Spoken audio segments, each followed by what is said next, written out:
Muy buenos días a toda la audiencia de Cuidando tu Bebé. De nuevo, muchas gracias por la oportunidad de poderme dirigir a ustedes. Agradezco a los organizadores por este espacio. La idea va a ser nuevamente tener una pequeña conversación acerca del tema del día de hoy y luego abrir el espacio para algunas preguntas que puedan tener. Entonces, el día de hoy vamos a estar conversando un poco acerca de talla baja. Y esta es una de las principales consultas de la especialidad de endocrinología y es una de las principales razones también por las cuales los padres, los acudientes, los cuidadores de los niños también asisten pues a la consulta del médico o del pediatra. Cuando estaba pensando un poco acerca del tema y cómo conversarlo con ustedes, se me vino a la mente un relato que ocurre en la corte de un rey en Medio Oriente, y estaba uno de los ministros del rey caminando junto con su esposa. Estaban muy felices pues que tenían un niño que era muy adorable, muy querido, muy respetuoso, pues estaba como lleno de muchas virtudes y además tenía una mente muy brillante. Y le dice la mamá al papá: lo único, lastimosamente, pues parece que es como muy pequeño. Y el papá le responde: pero mira lo brillante y lo inteligente que es. Y la mamá luego le dice: pues sí, tienes razón. E incluso de esta manera su corazón también está más cerca de la tierra y así va a poder ayudar a sus compatriotas. Esto de alguna manera me hizo pensar que muchas veces cuando pensamos en salud, no solamente vienen a colación pues toda la parte física, sino que hay todo un trasfondo ahí también emocional, de cuidado, de cariño, de amor, de felicidad, que también es importante a la hora pues de que el niño pueda manifestar todo el potencial genético con el que viene determinado. Y es uno de los factores que realmente incide sobre el potencial de crecimiento y la talla que puede tener un niño. Entonces, ese ambiente de amor, de cariño, de cuidado, es realmente muy especial, muy importante. Igual de importante entonces es toda la parte genética, la parte, digamos, de potencial que tiene un niño de poder crecer. Un niño que tiene, pues, padres que tienen una talla más bien baja, su potencial es que va a ser muy probable que su talla también va a ser baja. Sin embargo, niños que tienen familia, que tienen talla alta, pues lo que se espera es que también puedan tener talla alta. Otro factor que puede incidir sobre, digamos, la manera en que un niño crece, está también toda la parte de hábitos. La parte, por ejemplo, de la higiene del sueño, la actividad física y todo lo que tiene que ver con la nutrición. Y sin duda, otro papel importante lo van a jugar las hormonas. Entonces, vamos a lo largo de esta conversación a hablar acerca del papel de algunas de estas hormonas que van a actuar en diferentes momentos de la vida de estos niños, incidiendo sobre la talla. Y en general, pues toda aquella otra condición de salud que pueda hacer que se manifieste o no ese potencial del crecimiento de la talla. Entonces, de pronto la primera pregunta que se nos viene a la mente es: ¿qué quiere decir talla baja? ¿O cómo podemos clasificar a un niño que tenga talla baja? Entonces, para esto se utiliza uno de los instrumentos que son más importantes a la hora de la consulta y a la hora de la evaluación de un niño, que es la curva de crecimiento. Y quisiera como un poco tratar como de graficarles un poquito del porqué de esto y de dónde surge. Entonces, lo interesante y lo bonito de todo esto es que la humanidad es muy diversa y no todos crecemos a la misma altura, no todos tenemos el mismo tamaño, etc. Y de ahí entonces que cada uno va a alcanzar una talla diferente a otro. Entonces quisiera que imaginaran que esta es la población y esta, digamos, es como la talla de la población. Y ustedes van a ver entonces que en la mitad, que equivaldría al promedio, es donde, digamos, está el 50% de la población. A eso equivale decir el percentil 50. Ese es el promedio, por lo tanto es no está desviado del promedio, ese es justo el promedio y por lo tanto es la desviación estándar 0. Ahora, otros niños van a alcanzar esta estatura por acá, por ejemplo, que va a ser menos una desviación estándar, que equivaldría más o menos al percentil 15, y otros niños lo van a hacer por acá, a menos 2 desviaciones estándar, que equivaldría al percentil 3. Talla baja, entonces, que serían todo aquel niño que está en esta zona, es decir, que no alcanza a tener una talla que llega al percentil 3 o a menos 2 desviaciones estándar. Usualmente esta no es la gráfica que nosotros encontramos en la consulta. De pronto ustedes están más familiarizados con la gráfica en la cual se maneja manera de curvas. Entonces, en esa gráfica, usted tiene por acá la estatura en centímetros y por acá tiene en años. ¿Sí? Y entonces tiene una curva o diferentes curvas que equivalen a lo que les estaba graficando anteriormente con la gráfica de la campana. Este sería el percentil 3 o menos 2 desviaciones estándar. Entonces, un chico, por ejemplo, imaginariamente, vamos a ponerlo hipotéticamente, que tenga, digamos, 2, 4 añitos, que tenga una talla que está más o menos como en 80 centímetros, por ejemplo acá, entonces estaría más o menos acá. Su crecimiento, pues su talla estaría por acá. Y como pueden ver, está por debajo del percentil 3, por debajo de menos 2 desviaciones estándar, y esto haría que se clasificara como un niño con talla baja. Entonces, como pueden ver, la curva de crecimiento es un instrumento muy importante que nos permite poder ver dónde se sitúa el crecimiento de un niño.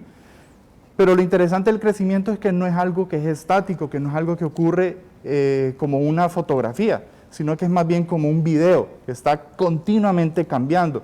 Y es un proceso bastante complejo. Por lo tanto, es mucho más informativo cuando usted tiene más de un punto en esa gráfica y puede observar cuál ha sido la trayectoria o el comportamiento que tiene la talla de este individuo. Entonces, el día que, por ejemplo, si llega a suceder que ustedes necesitan una valoración por la talla, llevar la curva de crecimiento es realmente muy importante a la hora de ir al control con su pediatra o al control con el endocrinólogo.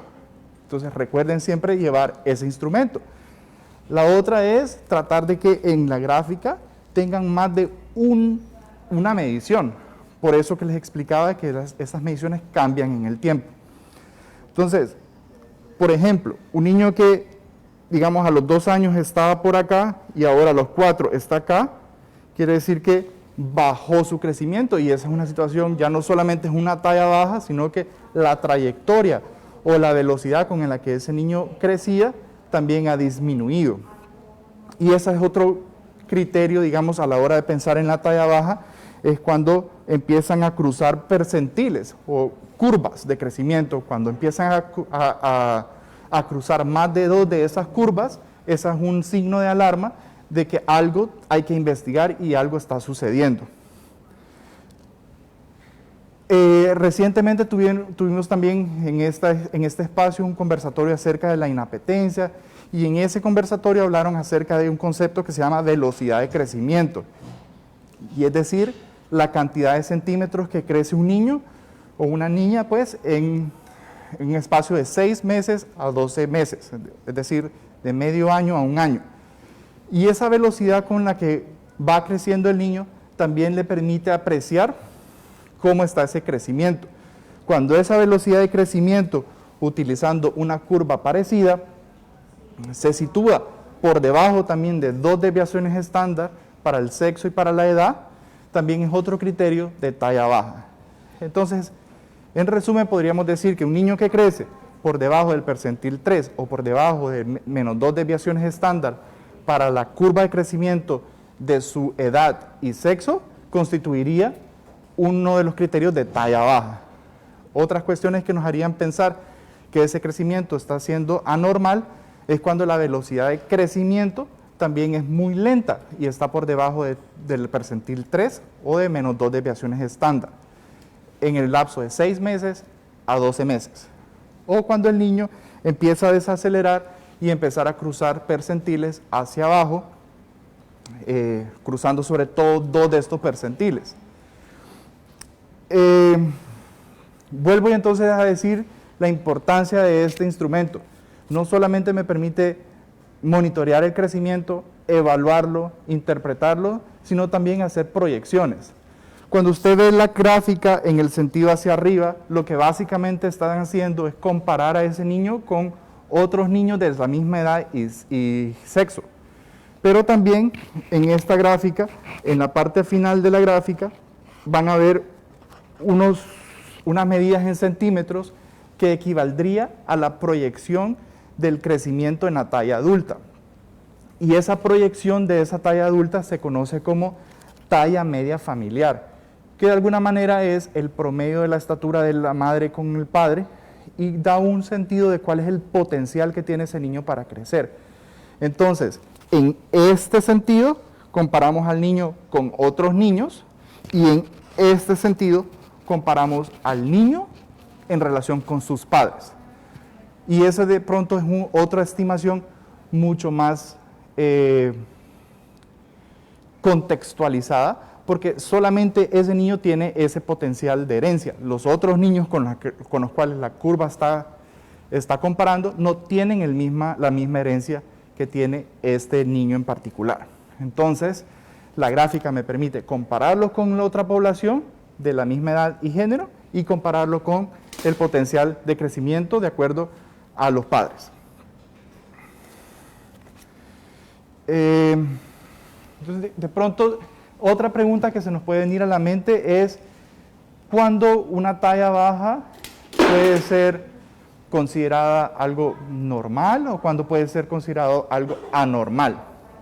Entonces, por ejemplo, dentro de la talla baja que podría ser considerada normal, tenemos dos variantes. Una variante es cuando el niño tiene una herencia de padres que tienen una baja estatura, es decir, que la talla al final, la talla adulta o proyectada o esa talla media familiar está cercano al percentil 3 o está por debajo del percentil 3. Es decir, el potencial genético que tiene ese niño lo va a llevar a que finalmente esté en el percentil 3 o cerca de ese percentil. Y por lo tanto, pues, con todas las condiciones de salud, todo este ambiente feliz y digamos de cuidados que les estaba explicando, van a hacer que manifieste su potencial, que es el percentil 3. En ese sentido, digamos, la trayectoria de crecimiento va a seguir muy cercano al percentil 3 y va a llegar finalmente a la talla adulta. Y a eso se le conoce como talla baja familiar. Y es simple y sencillamente un niño que está cumpliendo su patrón de crecimiento normal. Existe otra variante en la cual un niño puede también tener una talla baja, es decir, creciendo por debajo del percentil 3, que se conoce como un retraso constitucional del crecimiento. Este retraso constitucional es mucho más frecuente en los niños que en las niñas. Y una de las características que tiene es que hay herencia en la familia de que la gente madura de manera tardía en cuanto a su pubertad. Entonces, un padre que empezó a tener el estirón de la pubertad alrededor de los 16 años, ya cuando todo el mundo había pasado por la pubertad, era el más bajito de su salón, y de pronto, entre los 16 y 17 años, empezó a crecer, alcanzó a todos e incluso pudo llegar hasta ser más alto que otros niños en su clase. Eso, por ejemplo, esa historia es muy sugestiva cuando un niño tiene una talla por debajo del percentil 3, con una buena velocidad de crecimiento, no se va quedando en la curva, y hay herencia en la familia de que ya sea el padre o la madre maduraron en su pubertad de manera tardía. Yo en consulta les digo a los padres que eso es como cuando los niños tienen una cuenta en un banco. Dos niños tienen una cuenta en el banco, le dan la misma cantidad de plata, uno le empieza a gastar de una, en cambio el otro gastó un poquito y dejó guardado y dejó de gastar. Llega un momento en que el niño que gastó de inmediato se queda sin plata y en ese momento el otro niño que guardó apenas empieza a gastar y ahora está entonces gastando su crecimiento cuando ya todos los demás lo completaron. Es cuestión de paciencia, es cuestión de vigilarlo y es cuestión de ir dándose cuenta de que la velocidad de crecimiento no para. A eso se le conoce como retraso constitucional del crecimiento. Y el mayor, digamos, tratamiento que hay es asegurar que el niño tenga muy buenos hábitos alimenticios, que tenga mucha actividad física, que tenga muy buena higiene del sueño y que los padres también manejen, digamos, la expectativa del crecimiento de manera adecuada. Digamos, estas serían como las variantes normales. Ahora serían las variantes anormales del crecimiento. Y en estas, por ejemplo, podemos clasificarlas como así a grandes rasgos en un niño que tiene una talla baja, pero que cuando usted lo ve, por ejemplo, hay un segmento del cuerpo, digamos el tronco puede ser que luzca mucho más largo y las extremidades inferiores, por ejemplo, luzcan más cortas. Un ejemplo de ello podría ser la acondroplasia, que en otros momentos se llamó enanismo. Entonces, por ejemplo, ustedes cuando tienen esta imagen de alguien que tiene acondroplasia, recordarán que tienen las extremidades corticas y el tronco lo tiene largo. Y finalmente la talla es una talla baja. En cambio, están los otros que tienen el tronco más cortito y las extremidades muy largas. Y que también eso finalmente termina en una talla baja. Y está el niño que es más bien proporcional o que es armónico, es decir, que su tronco y sus extremidades son ambas cortas y por lo tanto su talla también es baja. Y estos de pronto son los más frecuentes, esta talla proporcional o esta talla armónica. ¿Qué pueden causar este tipo de patrón? Cualquier enfermedad crónica que lleve muchos años de evolución y que esté poco controlada. Es decir, por ejemplo, un niño que tiene una enfermedad del corazón, un huequito en el corazón que no se ha cerrado y está generando mucha repercusión en el crecimiento, pues, por ejemplo, podría explicar este tipo de patrón. Un niño que tenga un problema en el hígado de manera crónica, por ejemplo, podría también explicar eso. Un niño que tenga una enfermedad renal crónica, un niño que tenga una deficiencia de vitamina D, por ejemplo, también podría generar un crecimiento, digamos, de este tipo. Es decir, cualquier enfermedad crónica que de manera prolongada en el tiempo no esté controlada. Otras causas de esto pueden ser la malnutrición crónica, es decir, un niño que por muchos años ha estado privado de una adecuada nutrición, también puede generar un patrón de crecimiento armónico con una talla baja. Y dentro de esta categoría vamos a encontrar también los desórdenes endocrinos, que a la hora de la verdad, dentro de todas las causas de talla baja, representan un porcentaje muy pequeño. Y dentro de ellos está, por ejemplo, el déficit de la hormona de crecimiento, o cuando hay un exceso de una hormona que se llama cortisol, que es una hormona que sirve para la movilización de las defensas y tal. Y cuando hay también déficit de otra hormona que se llama la hormona tiroidea.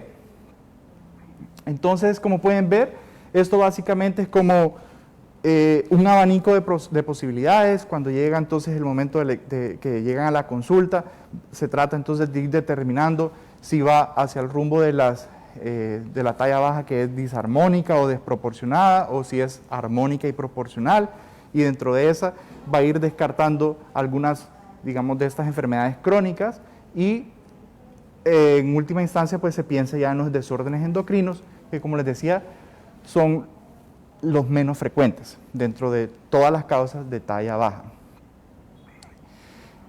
Solo quería cerrar antes de empezar el espacio para las preguntas diciendo que ese papel de esas hormonas son diferentes en diferentes momentos del tiempo. Por ejemplo, en la adolescencia es muy importante el rol que tiene la hormona de crecimiento y las hormonas sexuales, las hormonas que causan la pubertad.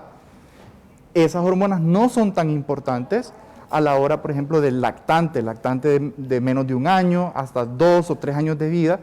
Lo más importante ahí, en realidad, son la nutrición que le aportan la familia, los cuidados que tiene la familia y una cierta contribución de la hormona tiroidea.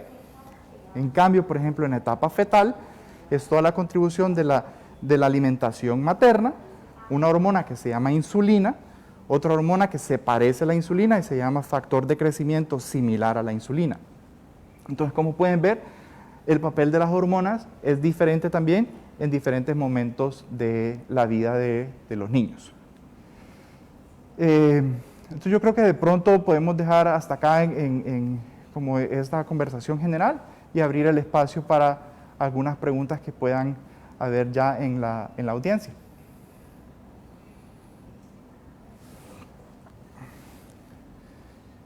Listo, entonces tenemos una primera pregunta que dice: ¿qué efectividad tendría el uso de la hormona de crecimiento en un niño con talla baja genética? Esta es una pregunta muy interesante porque nos lleva también a explicar un poco cuáles son las indicaciones en Colombia para el tratamiento de estas condiciones. Entonces, en Colombia está aprobado el uso de la hormona de crecimiento para un trastorno genético particular que se llama el síndrome de Turner, que usualmente pues se manifiesta en niñas, es una causa de talla baja genética en niñas y constituiría en el momento actual en Colombia como la única indicación de tratamiento con hormona de crecimiento. Para las otras causas que no se asocian con déficit de hormona de crecimiento y son de causa genética, no hay indicación del tratamiento con hormona de crecimiento. Otra pregunta es si la alimentación y el sueño inciden en el crecimiento del niño, y la respuesta es categóricamente sí, porque esto es básicamente como el sustrato o como digamos que usted quiere construir una casa, necesita ladrillos para poder hacerlo. Entonces esos ladrillos realmente son la alimentación, el sueño, la actividad física, y son hábitos que en la familia debemos tratar de trabajar para que sean adecuados y que potencien esa herencia que tiene ese niño en cuanto a su talla y su crecimiento. Lo ideal, por ejemplo, en relación con el sueño, es tratar que el niño que ya tiene su ciclo de sueño establecido, es que vaya a la cama por lo menos unas 3 horas antes de la medianoche, porque la hormona de crecimiento también se libera en picos, y en esa etapa es uno de esos picos más altos que hace la hormona de crecimiento, y eso hace también que tenga más, digamos, más efecto sobre el crecimiento. Otra pregunta es en relación con los suplementos alimenticios, y dice: ¿qué tan cierto es que al dar estos suplementos los niños detienen su crecimiento?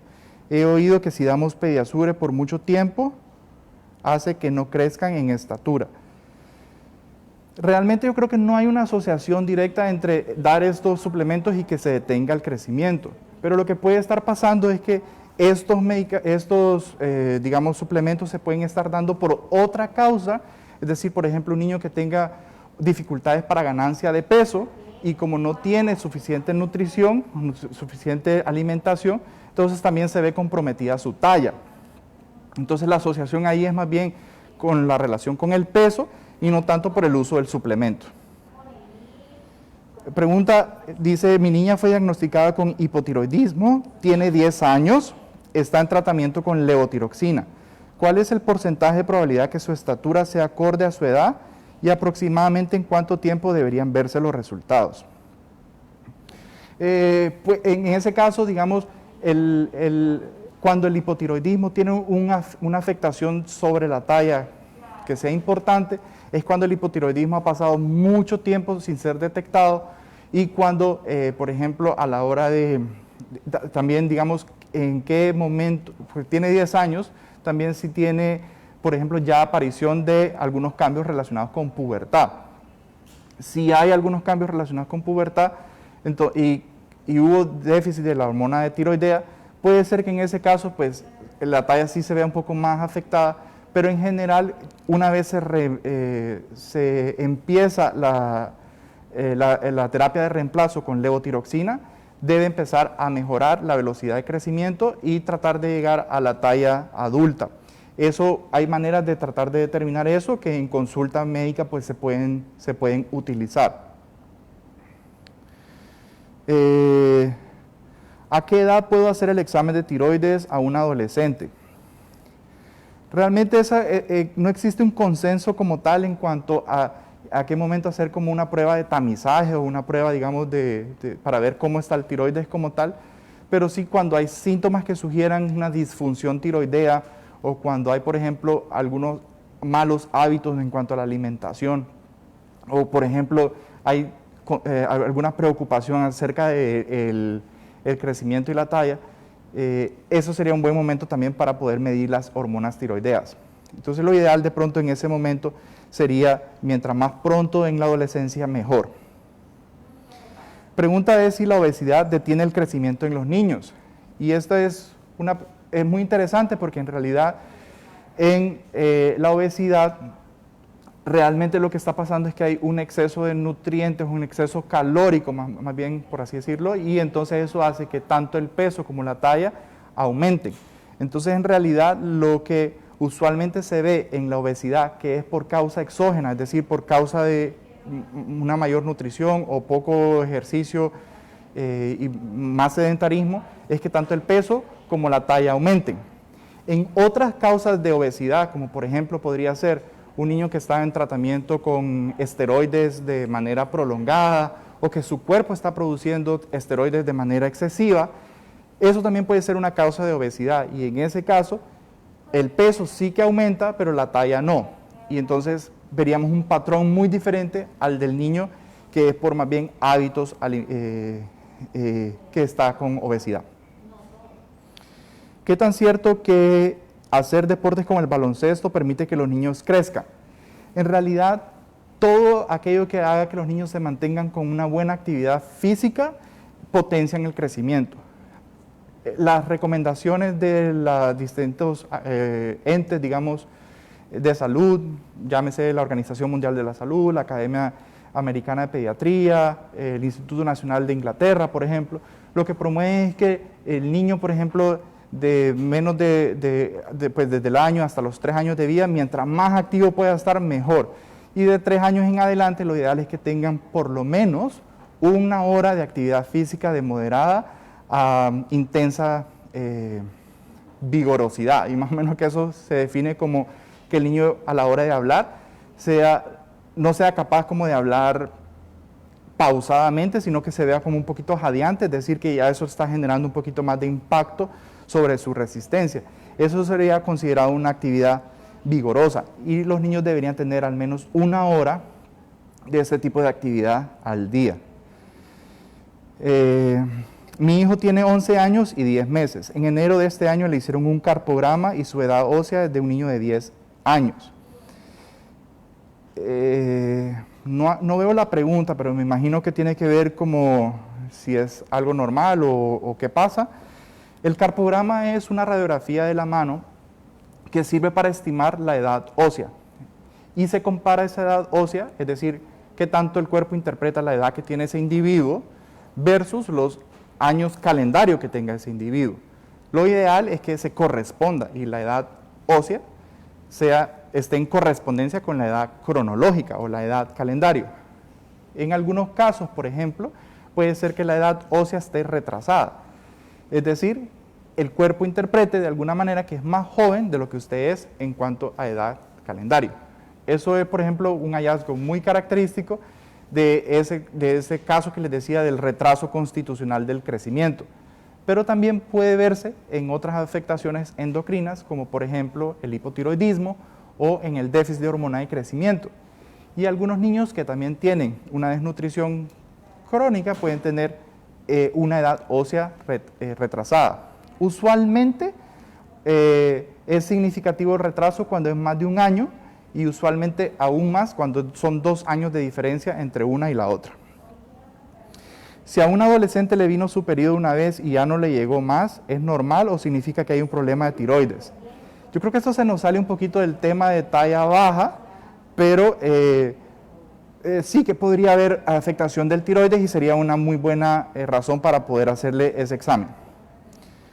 ¿Cuál es el momento de visitar al endocrinólogo pediatra? Me imagino que la pregunta es en relación con la talla baja y es cuando realmente todos los exámenes generales para descartar que no haya una enfermedad sistémica, una enfermedad crónica del hígado, del riñón, infecciones recurrentes, etcétera, cuando se han revisado toda la parte de los hábitos alimenticios, de toda la parte de la higiene del sueño y actividad física, y todo eso está normal, y queda entonces la duda de que puede ser por algo hormonal que está ocurriendo, ese sería el mejor momento para ir al control con el endocrinólogo. Y aprovecho y les digo, llevar siempre sus curvas de crecimiento, que idealmente tengan más de una medida, que idealmente sean más de 6 meses de esas mediciones.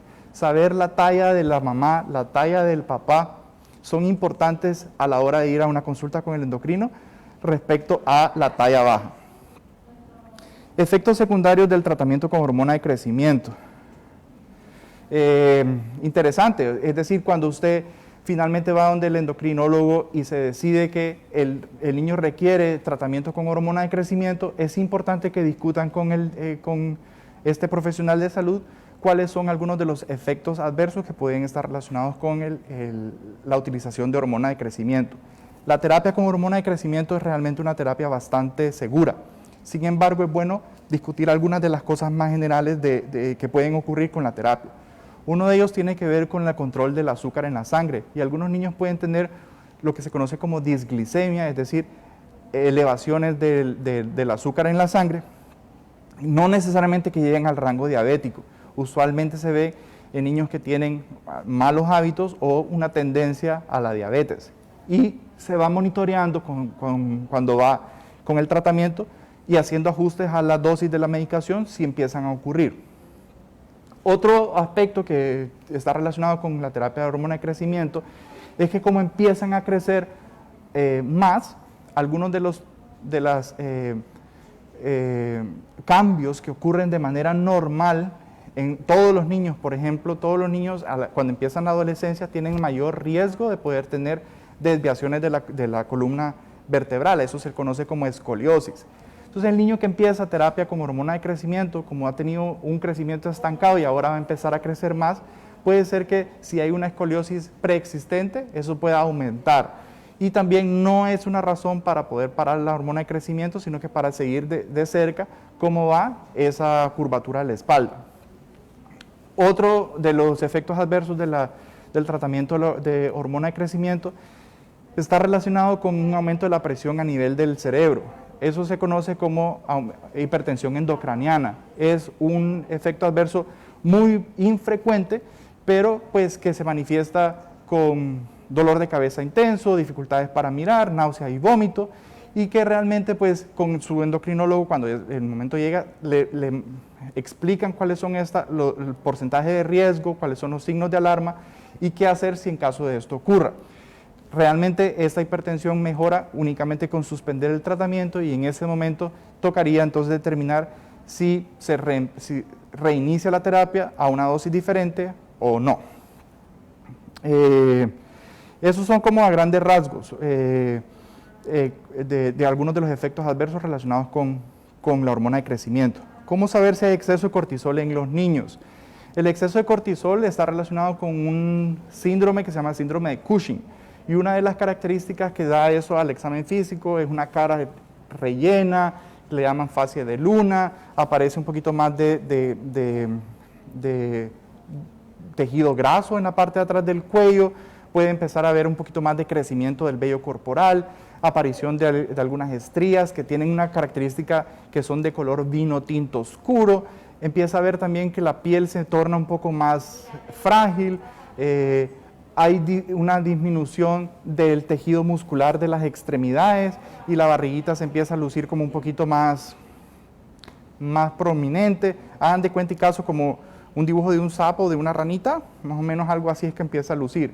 Hay tendencia a las fracturas, tendencia a ser morados con mayor facilidad, y pues todo esto, digamos, es lo más florido del síndrome de Cushing, pero una de las maneras en donde se puede determinar es, como les decía, a través de la curva de crecimiento, cuando hay un peso que aumenta y una talla que disminuye, que es lo que uno no ve en la obesidad exógena, que es que talla y peso aumentan. Se puede diagnosticar talla baja en un niño de 1 año, es decir, se arranca con tratamiento. Realmente el tratamiento en ese caso sería tratar de corregir las otras cosas que están fallando. Como les decía, en esa etapa es poco probable que sea relacionado con hormonas, y si algo sería la hormona tiroidea. Entonces el tratamiento no consistiría tanto en hormona de crecimiento. Existe el déficit de hormona de crecimiento que empieza desde el periodo neonatal, pero no tiene que ver con la talla, la manifestación no es la talla baja y no se trata por la talla baja. Entonces no lo seguimos discutiendo porque no era el objeto del día de hoy. Una pregunta, pero a veces usan hormona de crecimiento para casos que su edad ósea es menor. ¿Puede hablarme de esto un poco? Es lo que les decía. En realidad el déficit de hormona de crecimiento, una de las características que tiene es que la edad ósea está retrasada, es decir, es menor que la edad cronológica. Y por lo tanto, en ese sentido, sí que podría haber, en el contexto de un déficit de hormona de crecimiento, sí que estaría indicado el tratamiento con esta hormona. Dice, mi hijo tiene 14 años, tiene un diagnóstico de talla baja por microadenoma hipofisario, déficit de hormona de crecimiento. ¿Es necesario tratamiento de hormonas de crecimiento cuando su estatura actual es de 1,55 centímetros? Entonces, esta es una pregunta interesante porque lo que nos está diciendo es un tumor que está en la hipófisis. La hipófisis es la glándula que queda atrás de los ojos, que es como la glándula central del organismo, en donde se producen una buena cantidad de hormonas que controlan a otras glándulas en el cuerpo. Y ahí es donde se produce la hormona de crecimiento. En este caso, la terapia de reemplazo hormonal con hormona de crecimiento está indicada y la pregunta es si es normal, hasta cuándo continúa el tratamiento. Y en ese sentido, la terapia con hormona de crecimiento no solamente tiene un impacto sobre el crecimiento, sino que tiene otros beneficios en el metabolismo, es decir, por ejemplo, en la distribución del tejido graso con el tejido muscular, que tenga un mejor perfil lipídico y protección cardiovascular, también tiene que ver sobre los niveles de energía, y entonces en ese momento, digamos, la indicación de continuar con la terapia con hormona de crecimiento no es tanto la talla, sino que potenciar estos otros efectos metabólicos que tiene la hormona de crecimiento.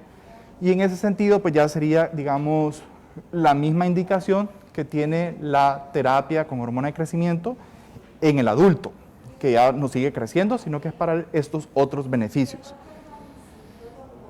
Además de los tratamientos con hormonas, ¿existen otros tratamientos para manejar esta condición? Y la respuesta es sí, porque lo que dijimos es que apenas un porcentaje muy pequeño está relacionado con las hormonas. El resto tiene que ver con hábitos, tiene que ver con herencia, tiene que ver con otras enfermedades sistémicas, y entonces el tratamiento sería el tratamiento de la enfermedad sistémica, mejorar los hábitos, y la otra es reconocer que es un patrón normal porque la herencia da para que sea bajito de estatura. ¿Hay algún tratamiento si la causa de talla baja es familiar? Esto es interesante porque realmente no habría tratamientos, sino que, pues, porque ese es el potencial que tiene el niño. El tratamiento, digamos, es preventivo en el sentido de asegurar que el niño tenga todas estas otras condiciones que le permiten crecer.